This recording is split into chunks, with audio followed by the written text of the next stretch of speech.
Happy Friday, traders. It's 8:03 a.m. Chicago time on Friday, the 19th of March, 2021. This is episode number 1958. Thanks for joining me. Derivatives trading is not suitable for all investors. Past performance is not necessarily indicative of future results.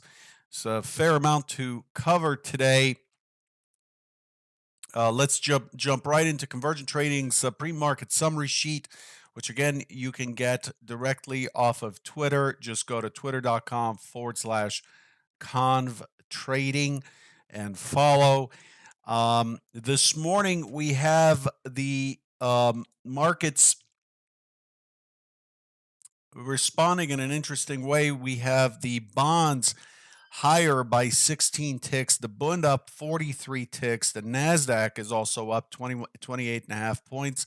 Gold is up, so we have a mix of risk and safety assets, both being slightly strong. The Russell is up 1.6 points. Crude is off 65 cents. May is the front month now as of this week. May crude's trading at 59.41, up down 65 cents or 1%. The DAX is off. Remember, yesterday the DAX was strong on the auto automakers. The Euro stocks are off. Silver's off 5.5 cents, and the Dow is off 10 points. So a mishmash. The S&P trading at 39.08 quarter, up 2.25 points after selling off.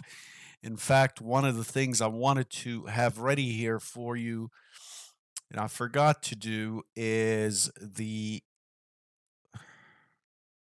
scenarios from a couple of days ago. 1 second, let me find it.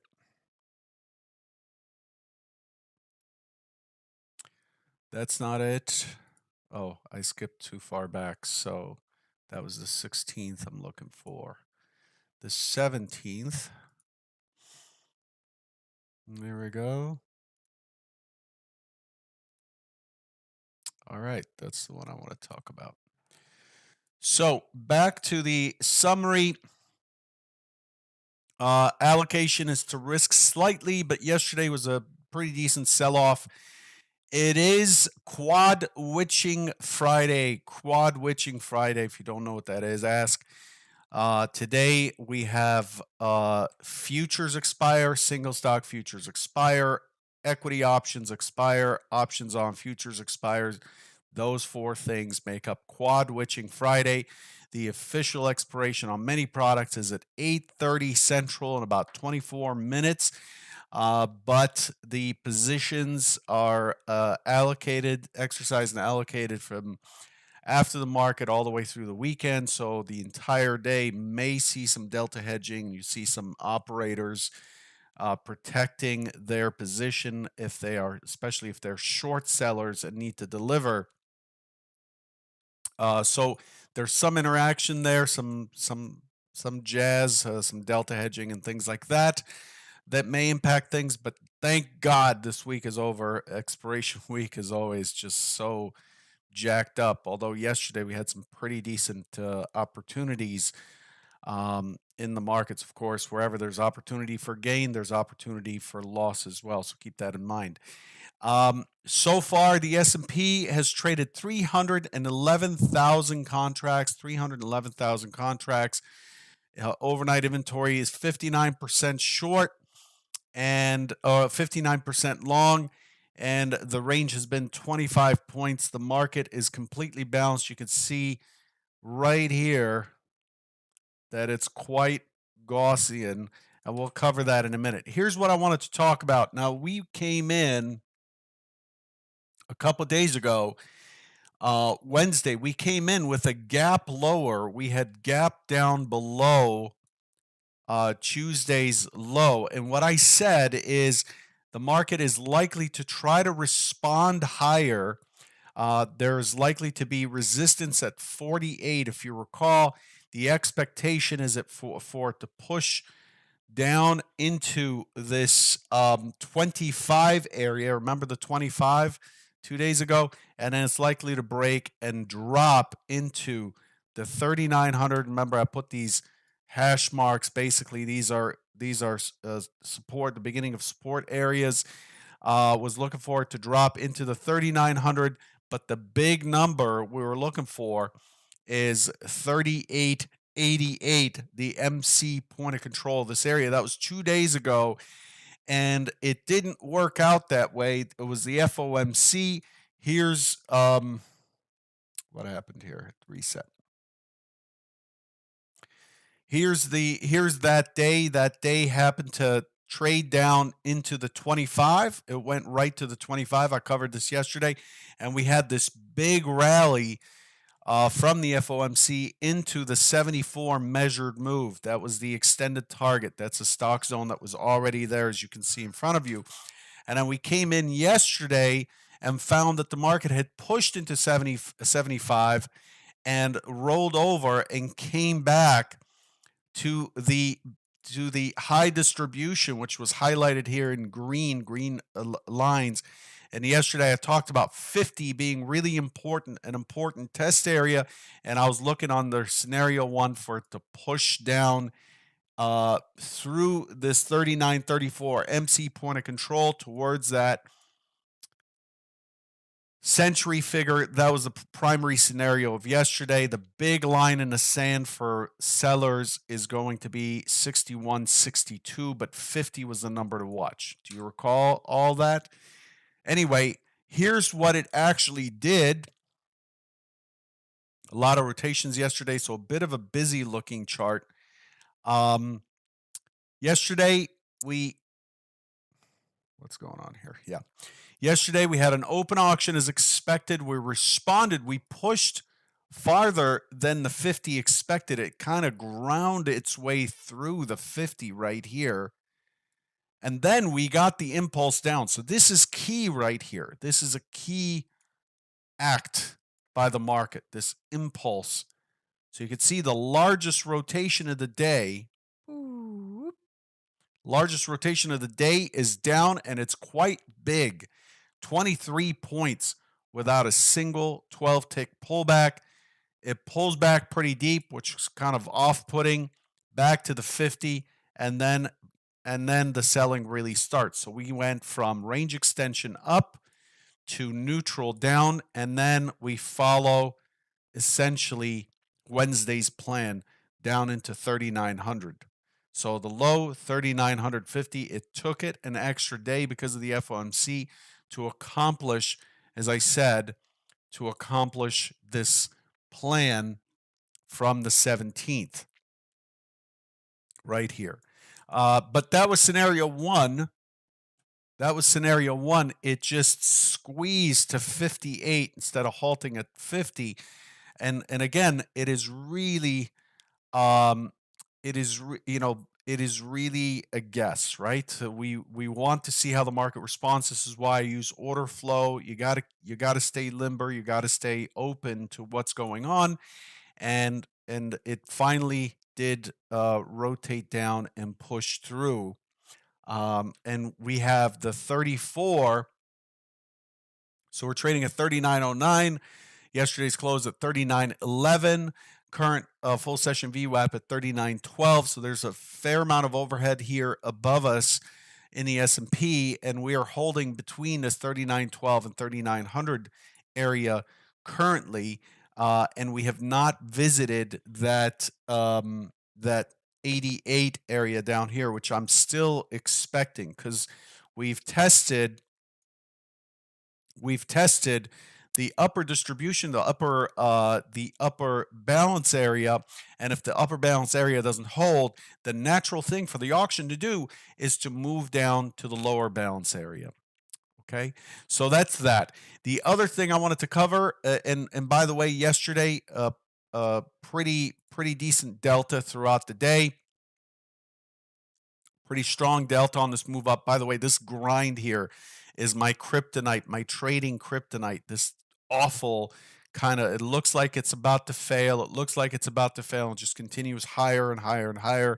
It goes with the adage of never short a dull market. And this move was really dull, except you can't see it until it's already happened. So the delta was really strong, and that got me off shorts. This is what I posted in the Convergent Trading chat room, head trader chat room. Hey, this is grinding through. I'm off of shorts, and then it starts to roll over, and you have these strong rotations down. Look at these big rotations down, but the delta is barely getting back to zero. It's basically coming back to the opening price, which was 36 and a quarter, and then we go into this downward channel type thing, and it's hardly selling off. To me, this looks suspicious again. It looks like there isn't much motivation from the buyers. There isn't all that much motivation from the sellers. The move down occurred on very little in terms of aggressor volume, and it was very, very bizarre kind of a trade. But hey, it's options expiration week, and that's what you're going to get. That's what you're going to get. So that's that. I want to go back to our summary sheet for a second. Again, we have a neutral to slightly risk on. Just it's a bit of a mixed market, and we're coming into the day here on options expiration. Just make sure that you're prepared for what's coming here. There's not much in terms of the calendar, in terms of the calendar to look out for. So the one thing I did want to cover with you is the yield curve. I'd like you to keep your eye. Again, I've been talking a lot about the yield curve. I want you to keep your eye on this graph here. So this is the short, this is the yield, this is what's in red is called the yield curve. This is a plot of the yield or the interest rate at various maturities, 3-month, 2-year, 5-year, 7-year, 10-year, 20-year, 30-year. Okay. And this plot tells you the cost of money over time. And what I'm going to do is I'm going to move forward. I started with this date, the first day of the year. What's going on here? Okay. The first day of the year, January 2021, January 4th, 2021. And I want to walk you through that yield curve and why it's really impacting and it's kind of slowing this rally down and is causing some hesitation. So watch as this yield curve, as I move, here we are, the 8th of January, 11th, 12th. Watch as that yield curve creeps up. And so this is the important thing. See this? The cost of money is getting higher. The short end of the curve is pegged by the Fed, basically. It's not moving. The long end of the curve is really moving, and it's crossed through that 2.32% line on the bonds. And if you look at where we were last year during the pandemic, here's the pandemic, you could see how much cheaper money was. Basically half. The yield was half of what it is now. So at the bottom of this of the, as soon as we sell off last March, you can see the yield curve, the bond yield is about half of what it is now, and that's significant for the operators in the indices and in the capital markets. Okay, so it's good for banks. That's why financials have been relatively strong, but otherwise, it's not good news for the equity market. So just wanted to point that out. That's out there for you. You can find it on stock charts. Just do a search for stockcharts.com space yield, and you'll get to this what's called the dynamic yield curve. Okay. So I just wanted to pass that on, a nugget of information. And while I have you here, I want it's that Friday. It's that Friday where we ask everybody to just take a moment to type in your city, state / province and country. I know many of you have done this before. I've helped connect some of you. You've written to futurestrader71.com / contact. I've helped connect a few of you, but I'd love to see more and more people get together, more traders binding to each other. If you're in the same city or in the same vicinity and can do meetups, Zooms, whatever, It's just good for everybody to have a community. Very important to have a community as a trader. It's one of the greatest advantages of being in prop or in an institution is you're surrounded by traders, you're surrounded by people who understand what you're talking about, and it creates a support structure, and it's highly, highly needed, not only for your performance, but for your mental health. So take a moment. I don't gain anything, by the way. I can't contact you through this information. Nobody can, but it's just nice to see that you're not alone, and you might look around and find somebody who's nearby. Do not share your email because it'll get farmed by it'll get harvested by robots, and then you'll get spammed and so on. If you want to get connected with someone, if you see someone, um, just at them. You can type at and their name and say, "Hey, I'm gonna send a message to FT, and you do the same, and I'll hook you up." That's what's happened in the past. Let's move on to our review segment. So here we are. Yesterday we came in, and I said, "Look, there's a lot of range. There's a significant amount of volume in the overnight session. It's likely to be a very busy open." Well, I was completely wrong for the first hour and a half or so. It was just really painfully slow. And then it finally released in the afternoon. So, what we've done is we've gone from being in the 39, 34, 36 area. We broke higher and pushed into the 60s and 70s. And then we came in yesterday morning and it brought us back to the 30s, the 3930 handle area. We attempted to push out of this 3930 area, and we failed in a decent way in that we dropped about 50, 57 points down into 3900. And then last night, the narrative is that it really didn't find those buyers yet.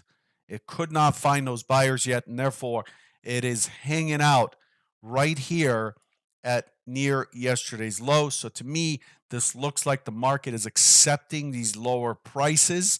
We're below that 25. Remember that 25 from way back? I started talking about the 25 on Tuesday. The 25 was put in on Wednesday, and then yesterday we busted through, pulled back, really nice setups. I did post uh, some setup uh, metrics here. Let me show you this. I'm not going to, this is proprietary to Convergent, of course, but I'm just showing you what was set up. Here's the setup for the short. A nice impulse that was difficult to catch, but then we have a pullback.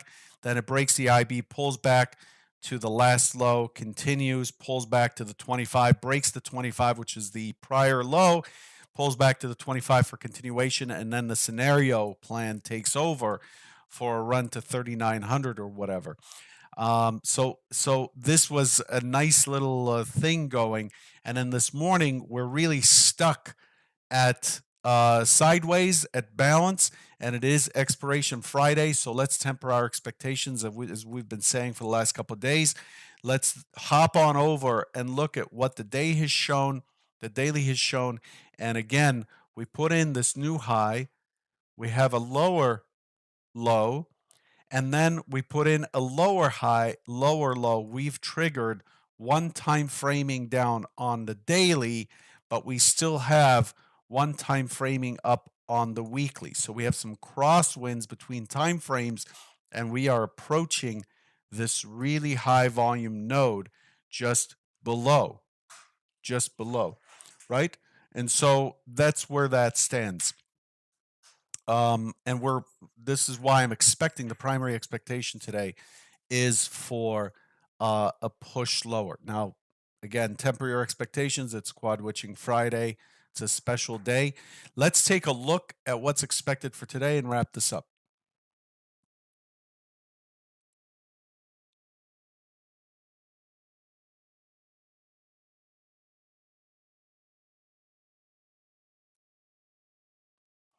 All right, here's the chart.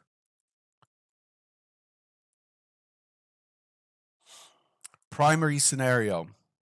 We just had this big push down and back up. A lot of volume went off on this bar right here. Primary scenario, open auction, respond, fail, impulse down, looking for the 3,900 to hold, and then looking for it to break, test from below, continue down into 3,800, and then bounce back up to finish above the 3,900. That's the primary scenario. That's the plot. Secondary, start to explore this wick here that we just put in, start to move down into 3,900, consolidate, buyers come in looking for an impulse higher, consolidate at the overnight point of control, and then start to walk back up. And if it does walk back up, the big target is 25 right up here, 88 right down here. And don't forget that the 39, the double O, is noise. So I'm looking for it to go to 25, hold steady, and we finish the week with a weakish day holding the low end of the range. I'm not expecting this to pop higher unless something happens that would incentivize that. Okay. We're not opening in a gap. We're opening in range. We're opening well below the high volume node. There's a lot of overhead here between 25 and the 30 that pushes us into the MC point of control in this area at 36. There's a fair amount to deal with by buyers. But again, we've seen this thing rip roar to the upside, and in my opinion, it's not exactly buy the dip kind of environment. So I'll leave you with that. Good luck, and have a great Friday and a great weekend. Mind your risk. Take care.